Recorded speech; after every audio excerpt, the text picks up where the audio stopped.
seem to be the word with it. No. Everyone's talking about Oh it. yeah, no, actually, I'm super hyped for Blacklisted, but that was Kycse got this cool little moniker called the Dragon of the West for that tournament. Everyone's getting excited for it. So, besides that, guys, yeah, we're going right into it. We have Pokemon Stadium 2 is the first stage.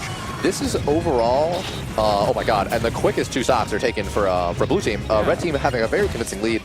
Although, just given the actual matchup data, or I would say player data, definitely Kycse and Flipp are probably the more superior team. Although these guys are out of state, so honestly, they could totally just prove me wrong on that.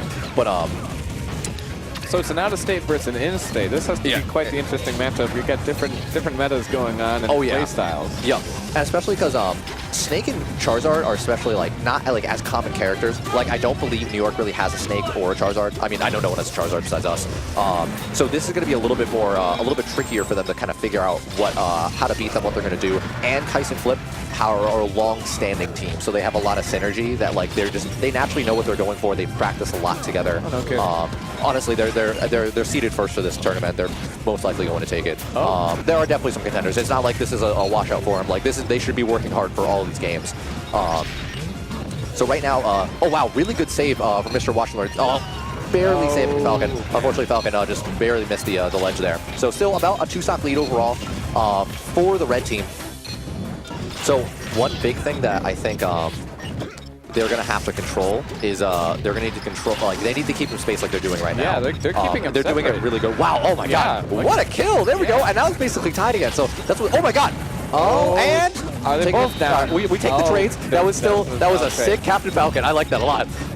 He gives no F to his partner, but he has to kill off Kycse, which is really smart.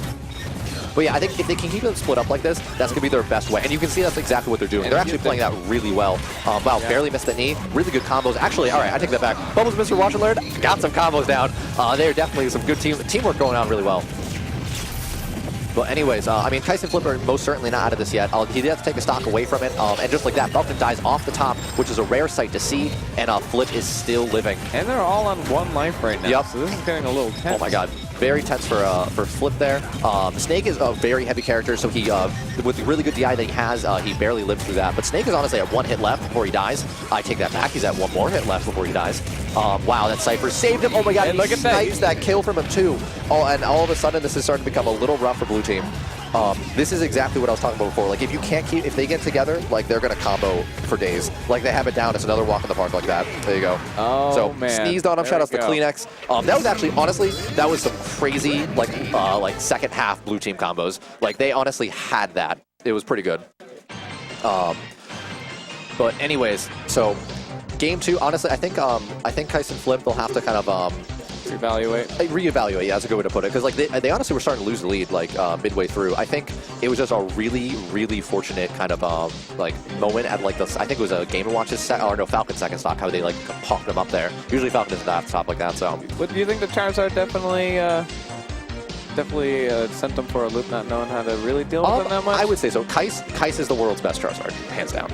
World's best. World's best. Yeah. Sorry. All right. So that's the grandiose title there. I mean, it is, but I mean, it's only out of 3 people technically. Really? There's not a lot of Charizard mains. Kycse takes Charizard to new levels. There's this other dude in France named Zen or Zed. Zen. It is Zen. Okay, that's what I thought. Zen. They've done Charizard Dittos because Zen has flown over here, and Kycse has won the Charizard He's Ditto. Flown over here? Oh yeah. Oh my god, yeah. Yeah, he actually came to the setup. He came to this to one of the weeklies here. Him and this other French boy named Poilou who plays Lucario. It was an awesome night. But I know they've done a couple money matches and things like that. I think overall Kycse has the matchup score. I think it's 2-1 or 3-2. I don't know for sure though. I could be totally wrong. So if I'm totally trash talking Zen, I'm really sorry. In my eyes though, Kycse will always be the best Charizard. The world's best, #1. World's best. Oh yeah. That's a title you got to hold on. Oh yeah, and honestly, I think the same thing for Flipp Snake. There's Professor Pro. He's a really, really good Snake as well. But I personally think Flipp's a god at Snake. Flipp is number 10 right now in the PM community. As a whole, he's number 10. Kycse, I think, is 42nd. So these are actually ranked players.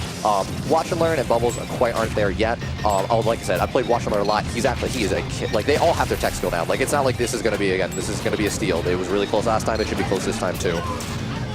Anyways, guys, for game 2, it doesn't look like they didn't switch at all. They kept with all the same characters. I wonder how they're going to switch their strategies. Yeah, I mean, I don't think any of them dual main yet. So I mean, I think sticking with these characters, they just know it the best. They know what's going to work and not work. I mean, honestly, they really did have it at the end. I think if they can just get used to the neutral and get used to like the double synergy that Snake and Charizard have, that'll be really what's going to kind of win it out for them if they want to take game 2 anyways. Battlefield is the counter pick for them. This honestly is actually, I would say, is pretty neutral to both sides. Yeah. Although Falcon can do some fairly good combos off these platforms, and it's pretty low for Snake to die off top if he has to. Although he's pretty heavy, I doubt that'll happen. They have been making sure to keep them separate too. Yeah. Yeah, I think that's definitely their best strategy. And meanwhile, Kycse and Flipp, I think, are definitely trying to, when they can, they're trying to combo with each other. And they're just kind of, it seems like they're focusing more on Falcon, if anything, the fast faller, making it easier to kill him. Right.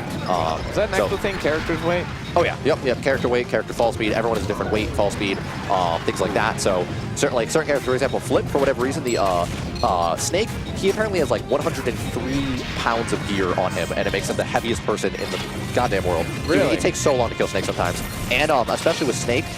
What he can do is you can see he actually hit himself with the Cypher with his down B, that little sticky grenade, and that basically gives him his Cypher back or his up B. So if he's about to die, like he literally can come back. If you don't actually knock him out of the blast zone, he will come back every single time because he can literally put himself up, grenade him to blow himself up even higher, and then up B again. And then if he doesn't make it, he'll do it again and again and again. That's an infinite thing. You don't have to land on the ground for... Oh, exactly, yeah. I mean, you'll take percentage. That's the drawback to it. But one other thing that a lot of Snake mains will do, and Flipp is very good at it, is teching. And do you know what teching is? No idea. Okay, beautiful. So teching is basically when you hit the main stage or a wall, like you can see the little little platform there. If you press L or R at the exact moment you get hit, you'll grab and grip the stage instead of actually bouncing off of it and dying. So Snake at like 200% could blow himself up into the stage, and Flipp has done it so many times. He just presses L, grabs the stage, and then pulls himself up, and he lives at like 200. It's some crazy stuff. The way to slow himself down. Yeah, but anyways, guys, as I was kind of talking about this, Blue Team took a surprisingly, they actually had some insane little combos. I think there's a gift here or there too. Unfortunately, I was focusing on Snake a little bit too much. But this is now looking like Flipp is going to have to make a big comeback for the CT boys. And he, fortunately, he had his sticky on the stage, so he couldn't blow it up and set another one in time to actually do what I was just talking about. So unfortunately, you didn't get to see what I was talking about. Is there a cooldown on that? No, you can just, I mean, so you just spam it. You can do it as much as you want. Interesting. Yeah, the only time you can't do that is if Snake already either has his C4 stuck to somebody or it's somewhere else, he obviously has to blow it up first before he can drop a new one. So sometimes you have to watch out, like if you ever get stickied against Snake or you see it on the platform, if you can ideally get him off stage, he's lost about half of his really good recovery. He either has to blow it up while he's high up in the air so he has time to do it again, and then from there, at least you got rid of an obstacle, if you see what I mean with that. Right. Would it be advantageous to kick Snape off knowing that he's going to come back, but he'd be able to get a longer time for it? A longer time for 2v1? Yep. Rather than him coming back instantly from a death? Exactly. I mean, I guess in theory, no. You always want to take stocks first. That's probably like the priority rule. But especially in doubles, typically if you get them off stage, you just want to rush back to the 2-on-1 because you're going to be able to get more damage overall against the blue team, not just one character, if that makes sense, or red team, whatever team you're on. Right. So Delphina's is going to be the third stage. And this is actually a really good stage for both of these characters, for Charizard, and it's really good for Snake.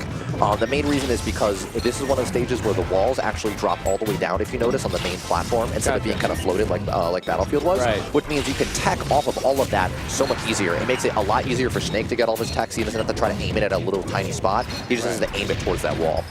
And for Charizard, a lot of playing over the edge right now. Yep. You'll find a lot of, oh man, all right, and the Knee of Justice knocks him out. All right, guys, the Knee of Justice. Falcon is the people's character. Is he? Oh my god, yeah. Watching a Falcon combo stuff is the most satisfying thing. Oh my god, and he gets knocked down himself, though. So right now, overall, tied stocks. Game & Watch actually not taking stock yet, which is really good. Game & Watch usually isn't the stock tank of them, but I mean, when it works, it works. So right now, honestly, Game & Watch is still living at 150, and that's really doing wonders for him right now. The more damage he can get before actually dying is just going to be so much better for him. Oh, wow. And really good DI from Game & Watch. They're still living.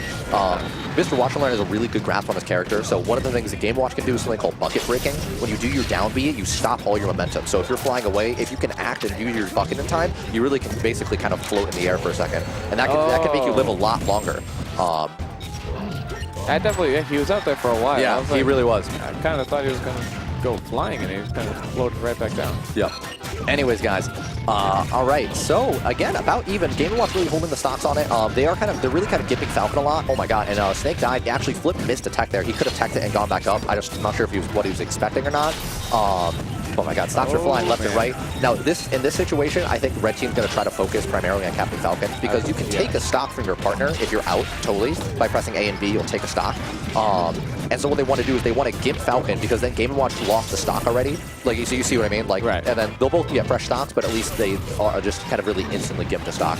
He is pretty high up there, so yeah. they must be hoping to get one little kick. Oh, yep. Oh wow! Oh my god! He kicks him off like that. Oh, crazy man. stuff. All right, so share stock's happening. 1 stock lead, I should say, overall. What they want to do is they did not want Game & Watch to die yet. All right, and there he goes. So this is going to be a 2-on-1. This is going to be really hard as Falcon, because they're going to get comboed to death, and they're really good at doing these 2-on-1 combos. They instantly got Falcon in the middle, and it's just going to be this kind of monkey in the middle, back and forth.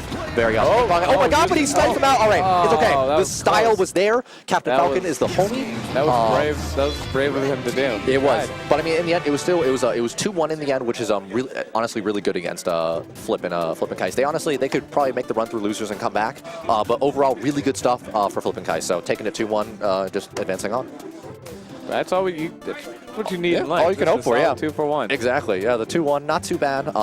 Honestly, I'm sure. I wasn't sure how they were expecting going in. They might have probably thought they were going to 2-0, because just they have the bravado. They definitely have like the That's what's they know how good they are.